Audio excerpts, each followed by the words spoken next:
Hey everyone, welcome to another tutorial. In this video I'm going to show you this kind of pop EDM tune I was writing, and I am going to show you how I actually messed around with the invasion to make the snare for the track.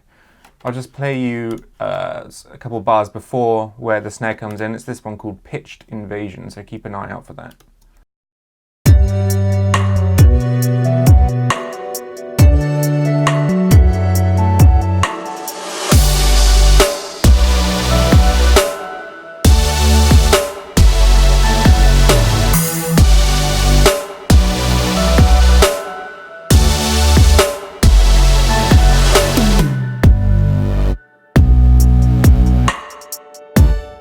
So as you can hear, it's probably fairly unlike anything you've heard of the invasion before, but it all started with me discovering the global tune feature here.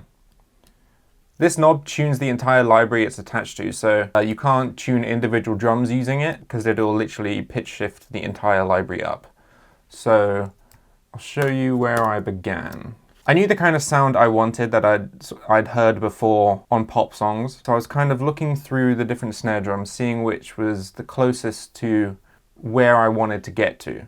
I knew that I only wanted the top snare might bounce down, so I immediately just went and soloed the channel in Invasion, and then just went through the snares and had a listen.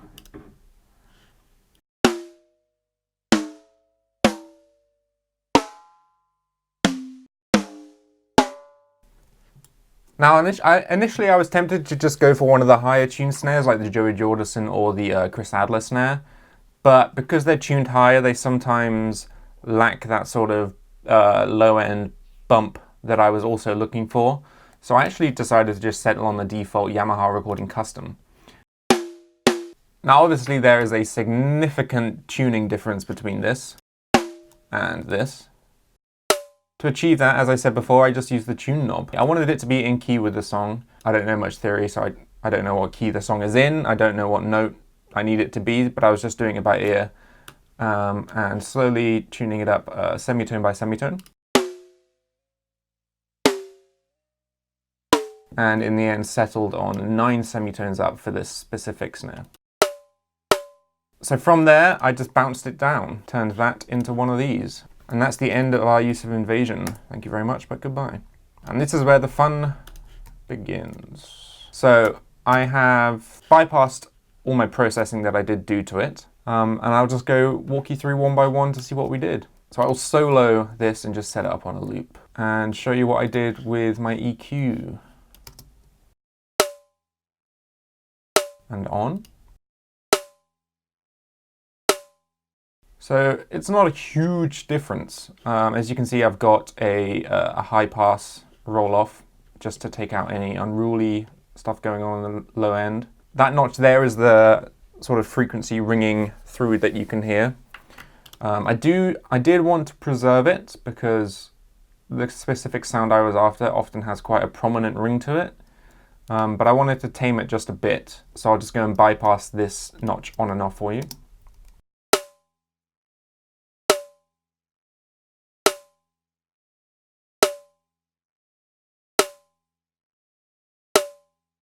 So you can hear it's just taming that ring a bit. Now I wanted some nice beef and punch to it, so I pushed up the lows here just to give it that sort of poppy EDM thump that you often hear. And I really like how it sounded. I'll just go and bypass that for you also.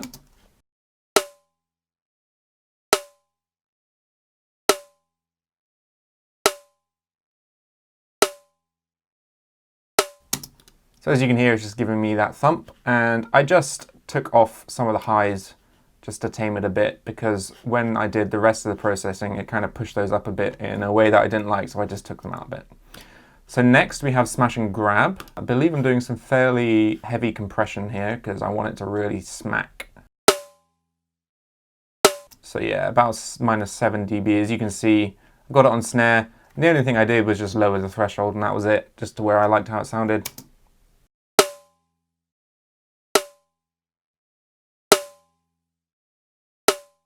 So it's giving it some extra thwack and also bringing out the sustain a little bit.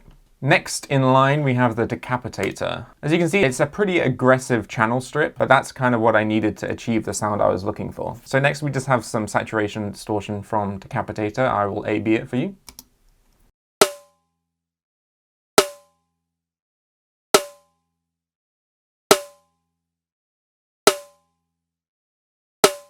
So it's really not doing huge amounts, but it was just the amount that I needed in context. And next I really wanted to squash the dynamics, so I brought out a clipper, and you can hear what that does.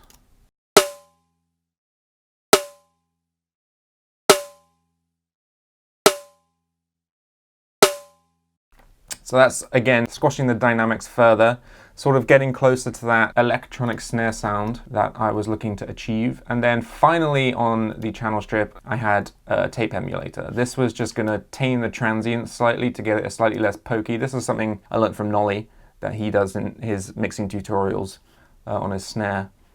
It just, you push it to where it starts to clip and you hear the highs start to get squashed a bit, but in a pleasant way, so it doesn't sound super abrasive when you listen to it, but it still has that presence.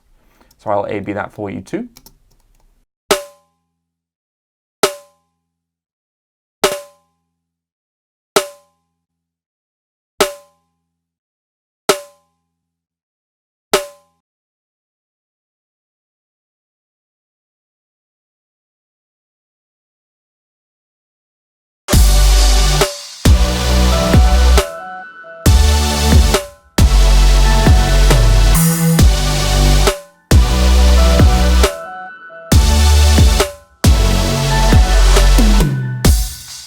Okay, so I've got the snare where I want it. I like how it sounds, but now we're going to deal with some sends. First thing on the menu is a healthy dose of parallel compression thanks to smash and grab. So I've got it set to parallel, and again, I was just bringing down the threshold. I'll go ahead and A/B it for you. And off.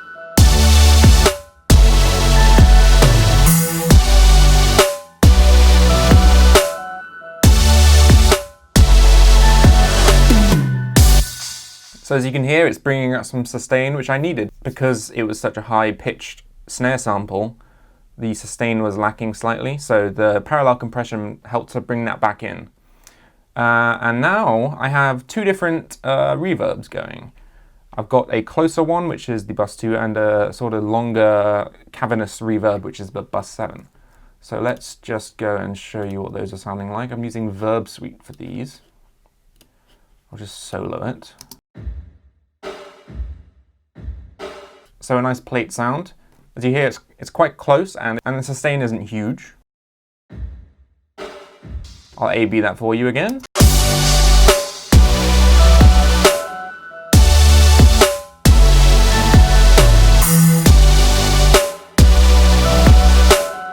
It just brings more life into it, and some more presence, and a bit more sort of attitude.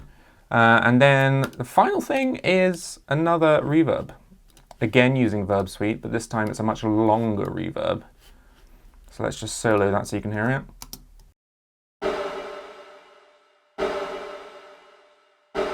And in context.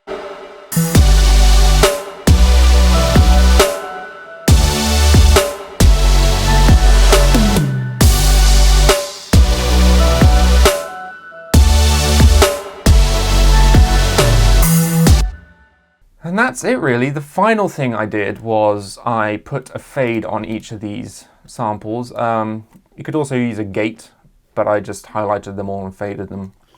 The reason I did this was because I did clip gain them up at the very beginning when I bounced them down to a sample. As you can see, I boosted it by 10.3 dB. So that's immediately going to raise the noise level quite substantially.